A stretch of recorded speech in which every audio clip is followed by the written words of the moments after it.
বিশ্বের সবচেয়ে ধনী ব্যক্তি যিনি, সে নেটওয়ার্কিং খুঁজে। আপনি ওনার মেইন মেসেজ হচ্ছে যে আপনি টাকার পিছিয়ে দৌড়াবেন না, টাকা আপনার পিছিয়ে দৌড়াবে। কিভাবে দেখেন সেটা আপনার পরে বুঝবেন।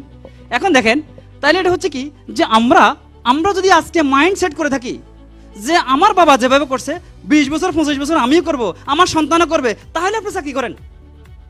কিন্তু আমার বক্তব্য, আমি যে কাজ করতেছি এটা ঠিক রাখবো, কিন্তু সার্টেন পিরিয়ড পর্যন্ত যদি আমি চেঞ্জ করতে চাই, এই সিস্টেম আমাদেরকে হেল্প করতেছে কিন্তু লাইফ স্টাইল চেঞ্জ করার জন্য। আসেন তাহলে দেখেন, আমি আশা করি বুঝতে পারছেন যে মেসেজটা আমি বুঝে দিচ্ছি। যাই হোক, তাহলে দেখা যাচ্ছে কি যে এখানে কোনো টাইম লিমিটেশন নাই, এখানে কোনো প্রেশার নাই, তাহলে আমরা 100% প্রেশার ফ্রি। কিন্তু বলা হচ্ছে জীবনের যত চাওয়া পাওয়া আছে সবকিছু 5 বছরের ভিতরে অর্জন করা সম্ভব। এই কথাটা যদি বলা হয় এখানে কিন্তু সমস্যা কেন? আমি বলবো যে 5 বছরের ভিতরে বর্তমানে আমাদের সিস্টেমে মাল্টি মিলিয়নিয়ার হওয়া সম্ভব, এবং হচ্ছে সারা ওয়ার্ল্ডে। কিভাবে দেখেন, এর জন্য আপনার দরকার হচ্ছে ড্রিম। ভাই আপনি চাকরিটা কার ভয়ে করেন? হয় সুপারভাইজার, নাহলে ম্যানেজার, নাহলে স্পন্সর, এটা ঠিক কিনা? ওখানে আপনি কন্ট্রাক্ট ফর্মে সাইন করছেন, করতে বাধ্য। এখানে কি আপনার কোনো প্রেশার আসেনি? কেউ আপনাকে বলতেছেন, আপনি ইন্ডিপেন্ডেন্ট, আপনি ইউজ করতেছেন। যদি আপনি মনে করেন যে আপনি জীবনে সাকসেস হতে চান, তাহলে এটা 5 বছর এর জন্য দরকার, আপনার দরকার ড্রিম। কেন ড্রিম? আমি বলছি ড্রিম জীবনের আপনার যত কিছু চাওয়া পাওয়া আছে সব কিছু 5 বছরের ভিতরে অর্জন করা সম্ভব। আমি 5 বলছি। দেখেন, India vision 20, professor Abul Kalam Azad তার জাতিকে, ইন্ডিয়াকে 2020 সালে কিন্তু বিশ্বের একটা সুপ্রিম পাওয়ার নিতে চাচ্ছে। এটা ঠিক কিনা? আপনারা জানেন এটা?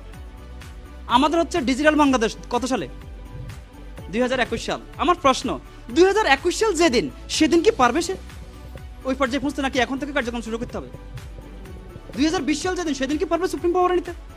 এই জন্য হচ্ছে কি প্রত্যেকটা দেশের পঞ্চবার্ষিকী প্ল্যান আছে, জাতীয় পঞ্চবার্ষিকী প্ল্যান। ঠিক নেই কথাটা?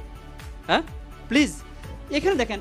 তাহলে 5 বছর, এখন আপনি বলেন কি যে ড্রিম এখন আর কেউ দেখে না। কারণ আমি যখন ছাত্র ছিলাম আমি চিন্তা করছি ডক্টর হবো, প্রফেসর হবো। যখন শিক্ষা জীবন থেকে সরে আসছি তখন চিন্তা করি যে আর হবে না এটা, কিন্তু এই চিন্তা করি লাভ নেই, তাহলে আমার ড্রিম শেষ। ঠিক না?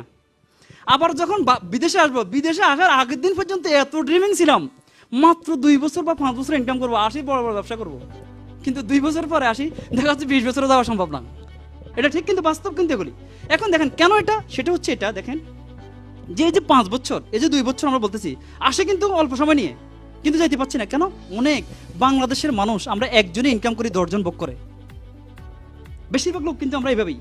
তাহলে দেখবেন আপনি যে সময় আসছেন 5 বছর আগে 1 লক্ষ টাকা দিয়ে যে কাজ করতে পারতেন, এখন 6-7 লক্ষ টাকাও কিন্তু ওই কাজ করা সম্ভব না। ঠিক কিনা? তাহলে টাকার মান কমে যাচ্ছে কিন্তু খরচ বেড়ে যাচ্ছে, পেশা মনে করেন ইনকাম সেভাবে বাড়তেছে না। বিশেষজ্ঞদের মতে যে আগামী 10 বছর পরে এটা যাবে, যার সংসারে 5,000 টাকা খরচ ছিল সেটা এখন 15,000 টাকা, 10,000, 30,000 টাকা, এটা চলে যাবে 80 থেকে 1 লক্ষ টাকা। কে কে প্রস্তুত বলেন? আপনার গত 3 বছরকে অ্যানালাইসিস করলে এটা পাবেন। বিগত 3 বছরকে যদি আপনি রিসার্চ করেন, আপনার খরচ, আপনার ফ্যামিলি, আপনি কি মনে করেন আপনার ফ্যামিলি খুব ভালো চলে? এটা যে হিসাব করছে এই হিসাব দিও সম্ভব না ভাই। এখন দেখেন তাহলে ড্রিম, এখানে বলা হচ্ছে যদি ড্রিম থাকে তাহলে আপনার দরকার হচ্ছে কি একটা টিম। এই টিম হচ্ছে কি ওয়াইজ কনজিউমার টিম। প্রতিটা মানুষের দরকার ওয়াইজ কনজিউমার টিম। এবার দেখেন এরপর দরকার হচ্ছে গোল। বিশ্বের মধ্যে অন্য কোনো বিজনেসের জন্য টিম দরকার নাই। কেন টিম দরকার নাই? আমি একটা কথা বলছি, যে ইনকামটা বাংলাদেশে গুলো থেকে সারা জীবন থাকে, মৃত্যুর পরও থাকে, একমাত্র থাকে কারণ টিমের কারণে। টিমের অ্যাব্রিভিয়েশন হচ্ছে টুগেদার এভরিওয়ান অ্যাচিভ মোর। কারণ প্রত্যেকের ইন্টেনশন হচ্ছে সাকসেস, কারো ইন্টেনশন কিন্তু ব্যর্থ না। সবার ইন্টেনশনটা কি? সাকসেস। তাহলে আপনি যদি চাকরি করেন 5,000 রিয়েল বেতন পান, শুধু আপনি পেয়েছেন, আপনার ভাই বন্ধু আত্মীয়স্বজন কেউ পায়নি, বন্ধু পায়নি, ঠিক নেই? এই সিস্টেমে যদি আপনি 5,000 পান, কেউ 2,000, কেউ 500, কিভাবে সেটা আমি দেখাচ্ছি। যাই হোক, আরেকটা কথা হচ্ছে গোল, অর্থাৎ আমি বলছি 5 বছর সব ড্রিম ফুলফিল হওয়া সম্ভব। আপনি চিন্তা করছেন আপনি ডক্টর হবেন, হইতে পারেন নাই, স্বাস্থ্য খাতে অবদান রাখবেন। যদি আপনার টাকা থাকে আপনি কি হসপিটাল দিতে পারেন, দেশের স্বাস্থ্য খাতে অবদান রাখতে পারেন? পারেন কিনা? যদি টাকা থাকে। আপনি প্রফেসর হতে চাচ্ছেন, দেশের শিক্ষা খাতে অবদান রাখবেন, পারেন নাই শিক্ষা জীবনে। কিন্তু যদি আপনার টাকা থাকে, স্কুল কলেজ ইউনিভার্সিটি দেশের শিক্ষা খাতে অবদান রাখা সম্ভব কিনা? আমি বলছি সব ড্রিম ফুলফিল হওয়া সম্ভব। এখন দেখেন এটার জন্য দরকার হচ্ছে গোল। গোলটা হচ্ছে কি, আমরা 2 দল খুব ভালো ফুটবল খেলতেছি, কোনো গোল ফোর্স নেই, গোল দেওয়া সম্ভব নেই। সম্ভব, কিন্তু এখানে হচ্ছে গোলটা হচ্ছে এটা যে আমি 5 বছর বলছি, 5 বছর এখান থেকে কত বছর আগে, কত, ঠিক নেই? আমি এখানে একটা লোক খুঁজতেছি। ভাই আপনার বয়স কত? জি 23। দেখেন কেন বলছি এই কথাটা, 23 ওনার বয়স, এটা 5 যোগ করেন কত হচ্ছে, 28। 28 বসেন আপনি, 28 যেটা ওই টাইমে উনি সুপার সাকসেস এবং উনি মাল্টিমিলিয়নিয়ার যদি উনি মনে করেন। কিভাবে? এখন দেখেন যারা এর আগে আসছেন তারা কি মনে করতে পারতেন এটা? কারণ আপনি 2002 সালের আগে আসি, 2002 সালের আগে আসি যে অনুষ্ঠানে বসছেন এখন, আর 23 বছর বয়সে বসছে, কে এগিয়ে আছে? সে কয় বছর আগে আছে? আগে আছে, এটা ঠিক কিনা? আপনি শুধু এখন দেখেন সে 23 বছর বয়সে যে সুযোগ পাচ্ছে, আর আপনি হয়তো বা কেউ আপনার বয়স কত ভাই আপনার? না বসেন বলেন আপনি 35, মনে করেন উনি 35 বয়সে আগে, তাহলে উনি কত বছর এগিয়ে আছে? আবার কেউ আছে মনে করেন আমি আমার সেমিনারে এমন লোক পাইছি, এক্সকিউজ মি প্লিজ, আমার সেমিনারে যারা শুধু 30 বছর 35 বছর এই গার্লফে আছে এখনো, ঠিক কিনা? তাইলে ওনাদের চাইতে কিন্তু যাদের এখন বয়স কম তারা এগিয়ে আছে, ঠিক কিনা? স্কোপ বুঝেন এটা কত সুন্দর। তাহলে দেখা যাচ্ছে কি এই গোল 2010 সালে আপনি কোন পর্যায়ে যেতে চাচ্ছেন আগে প্রথম সেট করেন।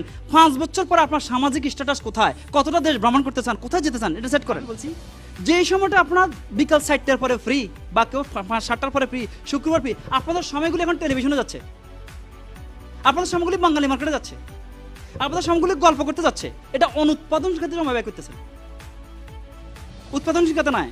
তাহলে আপনি যাদেরকে আজকে এখানে আনতেছেন, বলতেছেন, মেসেজ দিচ্ছেন, হয়তো মনে করেন সে এখন আপনাকে বিরক্ত মনে করতে পারে, কিন্তু একসময় যখন সে সিস্টেম থেকে একটা পর্যায়ে আসবে, আস্থা এবং বিশ্বাস একদিনে তৈরি হয় না, তখন সে বলবে যে কৃতজ্ঞতা জানাচ্ছি। বিশ্বাস করেন এগুলি এরকম হচ্ছে।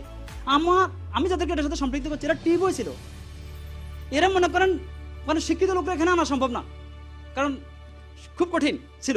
কিন্তু এখন দেখা যাচ্ছে কি যে একজন ডক্টর উনি আজকে যদি সৌদি আরব থেকে চলে যায়, বাহরাইন থেকে চলে যায়, উনি কিন্তু 1 টাকাও পাবে না কালকে থেকে, ঠিক কিনা? কিন্তু যারা আজকে এখানে সাকসেস টিম আছে চলে যাবে, ইনকাম বন্ধ নাই। দেখেন তাহলে গোলের পরে হচ্ছে কি প্ল্যানটা কি, যে এই বিল্ডিং এর মালিক যখন চিন্তা করছে আমি মাহামল করবো, সরি ইয়েতিম সেন্টার করবো, তখন কিন্তু সে একজন ইঞ্জিনিয়ারের কাছে গেছে, রাইট? যখন ইঞ্জিনিয়ারের কাছে গেছে তখন ইঞ্জিনিয়ার দিছে কি তাকে প্ল্যান। হ্যাঁ, আমাদের অনেকেরই কোনো প্ল্যান নাই, আমাদের ব্যর্থতার কারণগুলি যেটা। প্ল্যানের পরে যেটা হচ্ছে এটা হচ্ছে কি অ্যাকশন। অনেকের প্ল্যান আছে কিন্তু কোনো অ্যাকশন নাই। এই মালিক যখন চিন্তা করছে প্ল্যান নিছে, প্ল্যানটা নিয়ে যদি মনে করেন তার টেবিলের নিচে রেখে দিত, তাহলে আজকের এই বিল্ডিং হইতে পারতো না। হ্যাঁ, তাহলেই হচ্ছে কি অ্যাকশন। অ্যাকশন মানে হলো রেজাল্ট মানে হলো যে আপনি সাকসেস। এটা হচ্ছে সাকসেসের ইউনিভার্সাল ফর্মুলা। এবার আসেন আপনি ঠিক ফলো করেন এটা। এখন দেখেন আপনি কিভাবে করতে পারবেন ড্রিম। আমরা আমাদের একটা ড্রিমের দিকে যাচ্ছি, দেখেন আমি সংক্ষিপ্ত করতে চাচ্ছি যে আমাদের একটা ড্রিম আছে।